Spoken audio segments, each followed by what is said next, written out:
10ನೇ ತರಗತಿ ಪಾಸಾಗಿರುವ ಅಭ್ಯರ್ಥಿಗಳಿಂದ ಅಂಚೆ ಇಲಾಖೆಯಲ್ಲಿ ಖಾಲಿಯಿರುವ ಹುದ್ದೆಗಳಿಗೆ ಅರ್ಜಿಯನ್ನು ಆಹ್ವಾನಿಸಲಾಗಿದ್ದು, ಅರ್ಹ ಅಭ್ಯರ್ಥಿಗಳು ಆನ್ಲೈನ್ ಮೂಲಕವಾಗಿ ಅರ್ಜಿಯನ್ನು ಸಲ್ಲಿಸಬಹುದಾಗಿದೆ.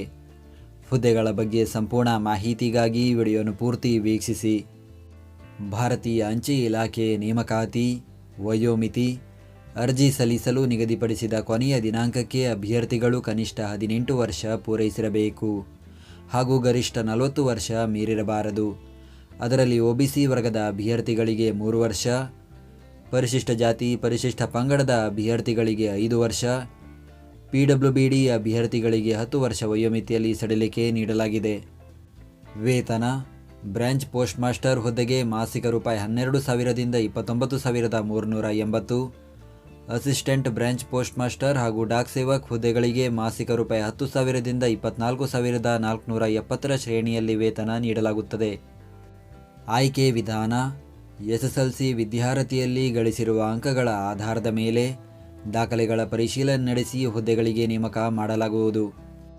ಅರ್ಜಿ ಸಲ್ಲಿಸುವ ವಿಧಾನ: ಅರ್ಜಿ ಸಲ್ಲಿಸಲು ಬಯಸುವ ಅಭ್ಯರ್ಥಿಗಳು ಇಲಾಖೆಯ ಅಧಿಕೃತ ವೆಬ್ಸೈಟ್ ವಿಳಾಸಕ್ಕೆ ಭೇಟಿ ನೀಡಿ ಆನ್ಲೈನ್ ಮುಖಾಂತರ ಅರ್ಜಿಯನ್ನು ಸಲ್ಲಿಸಬೇಕು. ಅರ್ಜಿ ಸಲ್ಲಿಕೆ ಲಿಂಕನ್ನು ಈ ವಿಡಿಯೋದ ಡಿಸ್ಕ್ರಿಪ್ಷನ್ನಲ್ಲಿ ನೀಡಲಾಗಿದೆ. ಅರ್ಜಿ ಶುಲ್ಕ: ಪರಿಶಿಷ್ಟ ಜಾತಿ ಪರಿಶಿಷ್ಟ ಪಂಗಡ, PWBD ಹಾಗೂ ಮಹಿಳಾ ಅಭ್ಯರ್ಥಿಗಳಿಗೆ ಶುಲ್ಕದಿಂದ ವಿನಾಯಿತಿ ನೀಡಲಾಗಿದೆ. ಉಳಿದ ಅಭ್ಯರ್ಥಿಗಳು 100 ರೂಪಾಯಿ ಅರ್ಜಿ ಶುಲ್ಕ ಪಾವತಿಸಬೇಕು.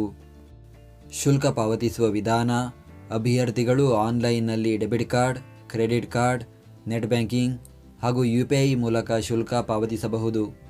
ಪ್ರತಿದಿನದ ಉದ್ಯೋಗದ ಅಪ್ಡೇಟ್ಗಳಿಗಾಗಿ ಈಗಲೇ ನಮ್ಮ ಟೆಲಿಗ್ರಾಮ್ ಚಾನಲ್ ಜಾಯ್ನ್ ಆಗಿ. ಹುದ್ದೆಯ ಹೆಸರು: Gramin Dak Sevak, branch postmaster ಹಾಗೂ ಅಸಿಸ್ಟೆಂಟ್ ಬ್ರಾಂಚ್ ಪೋಸ್ಟ್ ಮಾಸ್ಟರ್. ಹುದ್ದೆಗಳ ಸಂಖ್ಯೆ: ಒಟ್ಟು 28,740 ಹುದ್ದೆಗಳ ಭರ್ತಿಗೆ ಅರ್ಜಿಯನ್ನು ಕರೆಯಲಾಗಿದೆ. ಅದರಲ್ಲಿ ಕರ್ನಾಟಕ ಅಂಚೆ ವೃತ್ತದಲ್ಲಿ ಒಟ್ಟು 1,023 ಹುದ್ದೆಗಳು ಖಾಲಿ ಇದೆ. ಉದ್ಯೋಗ ಸ್ಥಳ: ಕರ್ನಾಟಕದೆಲ್ಲೆಡೆ.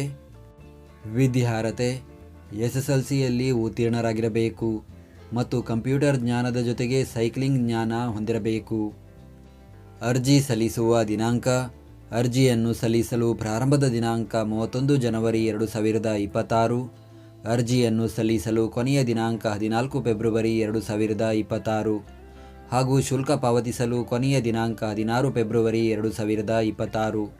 ನಾವು ನೀಡಿದ ಈ ಉದ್ಯೋಗ ಮಾಹಿತಿ ನಿಮಗೆ ಇಷ್ಟವಾಗಿದ್ದರೆ ನಮ್ಮ ವಿಡಿಯೋಗೊಂದು ಲೈಕ್ ನೀಡಿ ಹಾಗೂ ಈ ವಿಡಿಯೋವನ್ನು ನಿಮ್ಮ ಸ್ನೇಹಿತರಿಗೆ ಶೇರ್ ಮಾಡಿ.